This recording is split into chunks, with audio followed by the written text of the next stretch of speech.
Hello there. We're going to be taking a look at another painting, but it's another small one. So this is the one in question. I'm going to put up a still of this so you can take a look at it as I'm yakking along.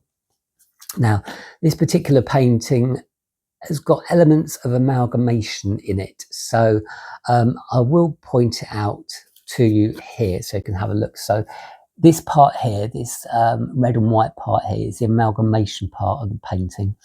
Now this is actually, it actually stands proud from the rest of the painting. It's quite raised above the rest of it. And this is what I'm known for. I've done whole paintings like this in various colours, combinations and multicolours. But I wanted to put this into a painting on its own, just to show the kind of a contrast. So this painting is a kind of a mixture of contrasts. So we've got the amalgamation point here, which is the triangle point, which I've just pointed out. And again, we've got this piece coming down, almost like a bookmark. Now, when I do paintings, they're nearly always influenced by something I've seen, something I've done, or kind of influenced me. Not in a posh way, not in an arty-farty kind of way, just something I happen to have seen, an imprint that kind of stays on my mind.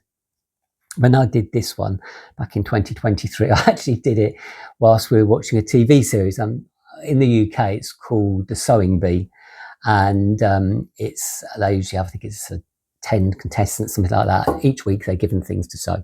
Basically, you can probably see where I'm going here when you look at the paintings. You can see elements of it straight away.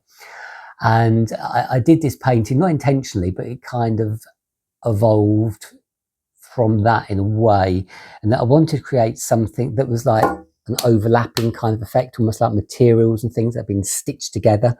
And that's what I wanted to do with this one. It's almost like it's hand stitched, but it's in a painting, if that makes sense at all, which it probably doesn't. And unusually I used white paint for like the stitching. So if I just give you a close up here, you can have a look at that, but I'll say you'll be looking at that one anyway. And you can see that it's got elements of that where it's kind of gives that impression it's all kind of stitched together. So that's all it was really. Very simple painting, but I'm a simple person, but people often ask, why did you paint such and such? And that's kind of the reason on this one and the other couple that I've done recently, just kind of backstories that you can take a little look at, and hope that explains why I paint what I do. So it's usually nothing complex. It might be something I've seen on television, somewhere I've been. I'll give you another example. I painted quite a large painting years and years ago, and afterwards I thought, oh my God, it's a pylon, an electricity pylon. And what it was, every day on the way to work, I used to get stuck at this stupid set of traffic lights, and I was right under a big electric pylon. I'll tell you where it was actually. It was in Staines, on the Staines bypass in the UK near Heathrow Airport.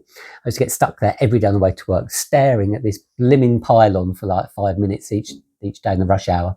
And I did this painting, and I had all the wires and the structure of the pylon almost immaculately replicated kind of thing. And it was quite funny because I didn't realise it until afterwards. But that's how my weird mind works. So now you know. Anyway, thanks a lot for your time. I hope you enjoyed that weird explanation and the little painting, and I shall see you in the next one. You take care now. Bye-bye.